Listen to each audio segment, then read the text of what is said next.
और भोपाल से एक बड़ा अपडेट है। सौरभ शर्मा को न्यायिक हिरासत में भेजा गया है। चेतन सिंह, शरद जायसवाल को भी न्यायिक हिरासत में भेज दिया गया है।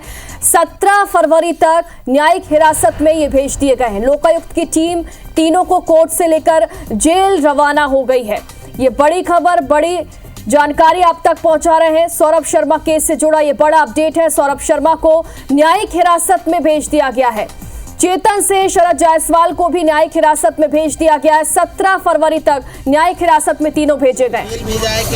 क्या क्या हुआ है मामले में? चल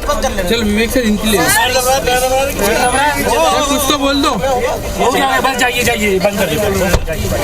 तो आप देखा कि सौरभ शर्मा के जो वकील है उन लोगों का जो है अभी फिलहाल जो उन्होंने कुछ भी नहीं कहा है। बार बार उनसे सवाल भी किए गए हैं कि सौरभ शर्मा के मामले में जो है अब क्या उनका कदम होगा, क्योंकि जो विशेष अदालत है लोकायुक्त की उसमें सौरभ शर्मा और तीनों जो उनके साथ जो है चेतन गौर और शरद जायसवाल, उनको 17 तक जो है जुडिशली रिमांड पर भेज दिया है। लेकिन उनके वकीलों ने चुप्पी साध रखी है, कुछ भी नहीं बोल रहे हैं, किसी प्रकार की कोई बातचीत नहीं कर रहे हैं। बड़ा सवाल है कि आखिर ये चुप्पी क्यों है सौरभ शर्मा के वकीलों के द्वारा। और विवेक हमारे साथ लगातार बने हुए। विवेक, क्या अपडेट मिल रहा है इस वक्त वहां से? अरे आजे देखिए, फिलहाल जो है सौरभ शर्मा, चेतन गौर और शरद जायसवाल को लेकर लोकायुक्त की पुलिस अदालत से रवाना हो गई है। उनको अब जो है जेल ले जाया जाएगा, क्योंकि लोकायुक्त पुलिस ने किसी भी प्रकार की कोई रिमांड जो है तीनों की नहीं मांगी और ऐसी स्थिति में उनको तीनों को जो है जुडिशली रिमांड पर भेज दिया गया, जेल भेज दिया गया है न्यायिक अभिरक्षा में। और ऐसे में अब जो है उनसे यदि किसी भी एजेंसी को पूछताछ करनी है तो फिर वो वहीं पर जाकर जो है जेल में जाकर पूछताछ कर सकते हैं। और ऐसे में ईडी ने भी जो है ईडी अब यदि पूछताछ करती है इन तीनों से तो उनको भी जो है न्यायिक अभिरक्षा में इन तीनों से जाकर पूछताछ करने की अनुमति जो है अदालत से लेनी होगी। वहां पर जाकर वो पूछताछ कर सकते हैं। लेकिन सबसे बड़ा सवाल है कि क्या सौरभ शर्मा से और उसके दोनों साथियों से इतने कम दिनों में इतने बड़े मामले में लोकायुक्त की पूछताछ पूरी हो गई है? क्या उन्होंने जो है पूछताछ में सब कुछ वो जो सवाल थे लोकायुक्त के उनके जवाब दे दिए हैं? क्योंकि सवाल उठता है कि जब इतना बड़ा हाई प्रोफाइल मामला था तो क्या सिर्फ 4 फरवरी तक में ही लोकायुक्त के सारे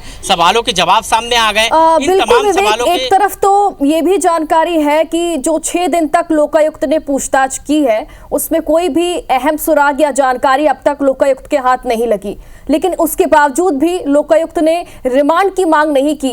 क्यों ऐसा हुआ, ये बड़ा सवाल है।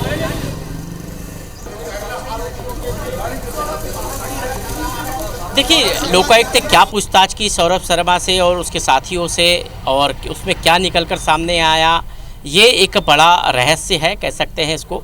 क्योंकि इतना बड़ा हाई प्रोफाइल मामला था, इतनी अकूत संपत्ति, इतनी अकूत जो है सोने चांदी के तमाम चीज़ें मिली, और ये सवाल जो है सौरभ शर्मा उनके साथियों से होने थे, हुए भी होंगे। लेकिन क्या सवाल थे और क्या जवाब थे, और क्या 6 दिन में ही सारी पूछताछ हो गई, उन सवालों के जवाब मिल गए? ये तमाम सवाल अब खड़े हो रहे हैं। क्योंकि लोकायुक्त पुलिस ने जब सौरभ शर्मा को आज अदालत में पेश किया था तो किसी भी प्रकार की रिमांड बढ़ाने की मांग नहीं की थी। और ऐसे में सौरभ शर्मा और उनके साथियों को जो है न्यायिक अभिरक्षा में भेज दिया गया। तो सवाल ये उठता है कि क्या लोकायुक्त की जांच पूरी हो चुकी है? लोकायुक्त पुलिस की जो सवाल थे वो पूरे हो चुके हैं? क्या सौरभ शर्मा ने सारी बातें बता दी है, उसके साथियों ने सारी बातें बता दी है कि जो संपत्ति मिली, जो पैसा है, जो सोने से और नकदी से भरी हुई जो गाड़ी मिली थी, इन तमाम सवालों के के जवाब क्या लोकायुक्त पुलिस को दे दिए है रिमांड के दौरान सौरभ शर्मा ने और उसके साथियों ने? कई सारे सवाल है, लेकिन 6 दिन का समय बहुत कम होता है। और इन 6 दिन में क्या पूरी पूछताछ हो गई? सवाल ये उठता है कि लोकायुक्त के सारे सवालों के जवाब आ गए हैं। ऐसे में लोकायुक्त पुलिस ने जो है रिमांड नहीं मांगी। सवाल खड़े होते हैं, अब देखना होगा कि बिल्कुल विवेक, सवाल तो बहुत सारे हैं लेकिन उनके जवाब अब तक नहीं मिल पाए। देखना होगा कि आगे क्या होता है इस मामले में। बहुत बहुत शुक्रिया आपका।